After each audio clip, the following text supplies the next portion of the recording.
by now, you know that my channel is all about helping you to find ways to work from home. You know, there's nothing wrong with having a job, don't get me wrong, but some people just don't want to do, like me, the 9-to-5 thing. I thank God for jobs, okay?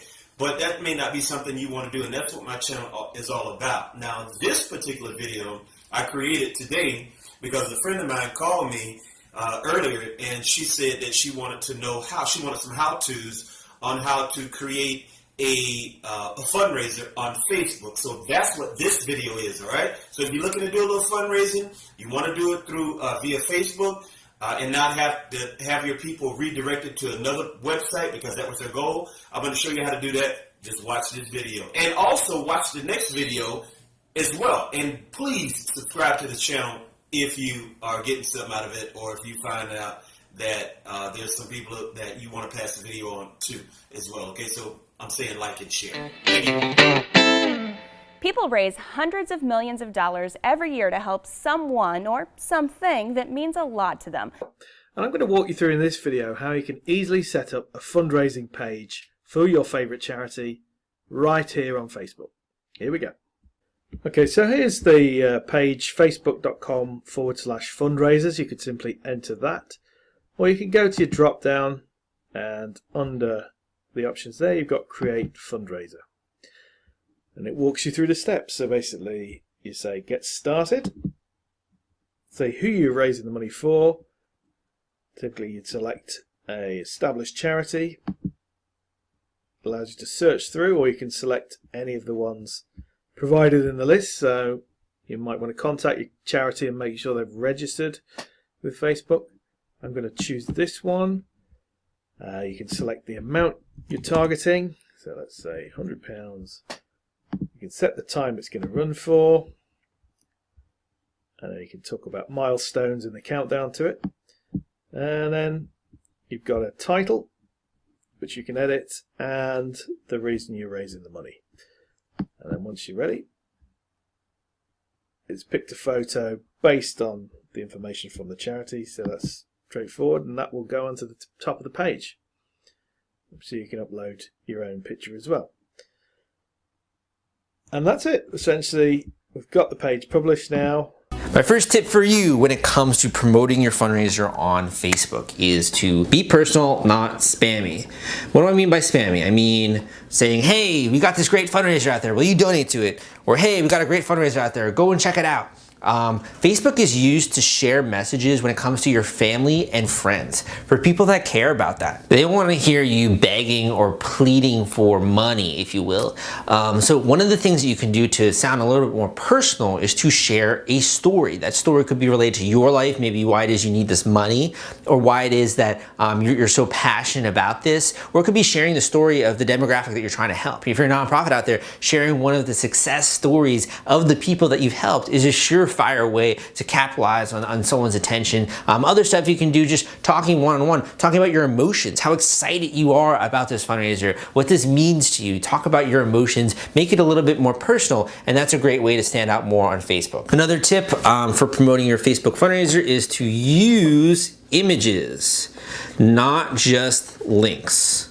So when you share your fundraiser, some people will literally just post the link to their fundraiser. You do not want to do that. That's a bad way to rank well in the Facebook algorithm. Additionally, it's even a little bit better if you have a status update and then you share the link to your fundraiser, but still, that's not so great. The best way is to have a status update, to have that link, and also then to either embed an image or embed a video. That's basically the best way you're going to game the Facebook algorithm and have the most people see that post. So make sure you include images, or if possible, a video in your post. A third tip that I have for you kind of comes from just seeing so many students who will like put the ball in someone else's court. What do I mean by that? I mean, like, you just kind of say, hey, I have this fundraiser going on. You know, it's up to you if you want to check it out.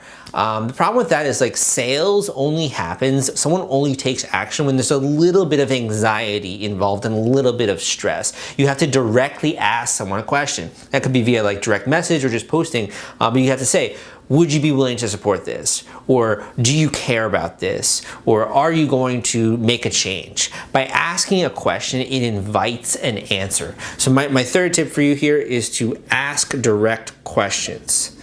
Ask direct questions and don't be afraid of it. Don't be afraid that that's going to turn people off. It might turn some people off, but it's actually going to make those people who are a little bit interested maybe throw out an objection. They're like, yeah, I'm interested, but like I don't really understand how to give money, or I don't really understand, like, is this thing legit? Or they might have a question for you. So it's a great way to address objections, but it's also a good way to actually get people to say, yes, I am interested, and get them to take action. Another great tip, sort of like for collecting people when it comes to Facebook fundraising, is to create a Facebook group.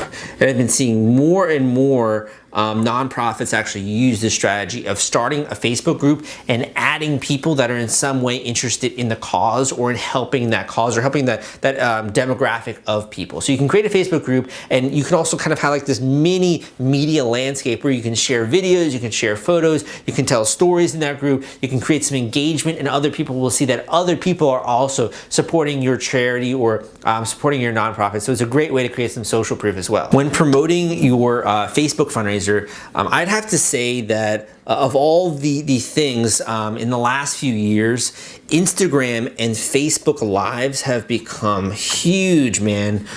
They've really become just incredible as a way to rank well in the Facebook algorithm, but also to engage with your potential donors. So Instagram and Facebook Lives. By doing a live, number one, people get to see your face, they get to connect with you, they get to see you're a real person, you're not trying to scam them, they can read your face and your emotions.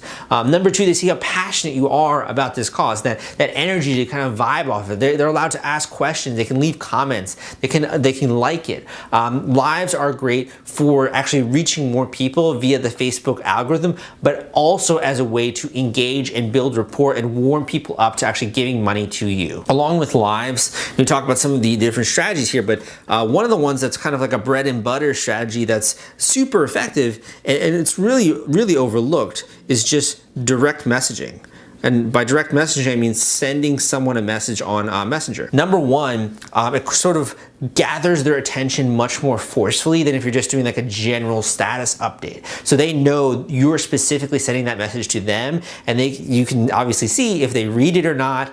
You can also deal with any kind of replies or objections that you get. But number two, it's also just showing to that person that this is a personal touch and personal outreach, and they're more likely to take action because then they know this is something that is important to you. I know we have some more advanced people in the audience, so if you want more of an advanced strategy here for raising more money when doing a fundraiser on Facebook, you could create a chatbot.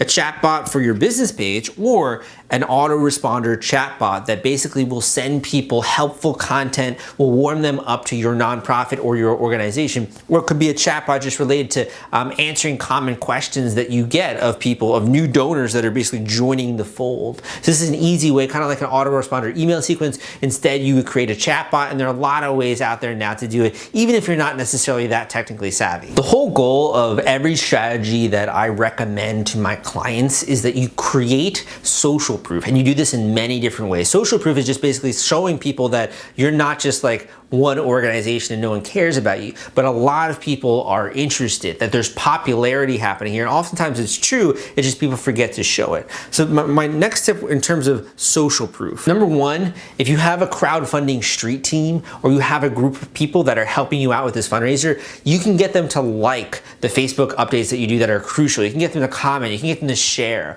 By having a little bit of activity around your Facebook posts, around your updates, around the messages that you're basically putting out there into the universe, you make it so that there's more social proof and thus more attention put on your actual message. And in addition, you're going to rank better on Facebook naturally. Number 9, and I know this seems really obvious, but you can do a Facebook fundraiser. A Facebook fundraiser is different than if you're doing a GoFundMe campaign. If you're doing a GoFundMe campaign, you're basically doing the campaign on GoFundMe and then you're sharing that on Facebook. When you're doing a Facebook fundraiser, you're using the functionality of the Facebook platform to actually run your fundraiser and handle like the payment processing and all that stuff. That is going to allow you a bit more broad reach in the actual marketplace of Facebook. And in addition, you're going to see better rankings in the algorithm. Your friends can see when other people are supporting it. Running a Facebook fundraiser, it does kind of limit you though, because it's hard to do that outside of Facebook. Like it's hard for people to donate. They don't have like a website to go to, but at the same time, you're making and capitalizing on the ecosystem, which is within Facebook. No matter what you're doing here, I would totally recommend that you employ what I call a thank you strategy. So this could be thank you strategy, it could be called a celebration strategy, it could be called a appreciation strategy. But basically, you want to continue to thank people. You want them to feel good emotions. You want them to think that they are a good person for having given money to your project. And the only way we can do that is when we actually say it, when we communicate it, when you let them feel it, when you thank them, when you say, I'm so appreciative, I am so grateful. This is gonna mean so much to the people that we're trying to help here. So having a thank you strategy and also celebrating like milestones, like, hey, we just raised $1,000, we just raised $10,000. It gives you an excuse to talk about your fundraiser. And I know that obviously there's that hidden, like saying like, yeah, obviously it's great to celebrate milestones and all that stuff. I'm not saying that, but we're saying it also gives you an excuse to continue to draw people's attention to the fact that you are doing a fundraiser. And in that way, maybe someone who intended to give money, but they just kind of forgot. They're like, oh yeah, I have to give money to that. So keep in mind that doing that kind of a strategy is going to be great in terms of building a relationship, but also great in terms of promoting your actual Facebook or your actual fundraiser that you're running on Facebook. Another simple strategy in terms of promotion would be doing a Facebook event. Now, Facebook event can be function actually pretty similar to having a Facebook group where you're kind of like collecting people in one place where you can share updates, you can share things related to that. With a Facebook event, you can also see if people are bought in or not. Are they going to attend or not? Could be a virtual event, could be a live event. I would recommend a live event. That'd be great because then you can also get some interaction going on there. But creating a Facebook event is another way that you can promote. In addition to creating a Facebook event here, I would totally recommend as an advanced strategy, Facebook ads. Now, Facebook ads, you have to be careful here because this can actually really bite you in the ass if you are not careful. I don't mean to swear there, but like it's gonna really hurt you if you don't know what you're doing. So Facebook ads are a cool way to like micro target people. So if you're really clear on who this potential donor is, you know their age, you know the demographics, you have a sense of what they might be into, you can use Facebook ads to target them and you can gather either email addresses that way or you can send them to the donation page. I wouldn't recommend just sending them to the donation page, honestly, unless you have a really good ad campaign with effective video that causes emotions, people to feel towards the people you're trying to help. But you could use Facebook advertising as a way to build up an email list and market to them that way. It can be used very powerfully that way. The final thing I'm going to mention here in my list is to create shareable or share-worthy videos. And this kind of goes in tandem with everything that we're talking about here, but the reason why I mentioned share-worthy, and actually I have another great YouTube video out there on creating a viral crowdfunding campaign, you want to cause people to feel emotions. That's what social media is all based around. That's what all social media content aims to do, is to get people to feel emotions. And when they do that, when they feel like, wow, that's incredible, or they feel like, oh, that's so sad, that's so horrible, and they share that with their friends, you're then capitalizing on their friends' reach. Those friends leave comments, they share this video with someone else. So any kind of marketing that you put out there, the goal should be, what kind of emotion does this make someone feel? Now, if you do happen to post an open-ended question or you do post statuses on Facebook, don't forget to engage in the comments. Don't have to do it right away, but if somebody does take the time to comment, at least reply back to them. Because if you don't, well, people think that the account is unmanned and they will just think that, you're posting just to post and you don't really care about the cause that you're posting about. So make sure that you do engage and don't forget to engage.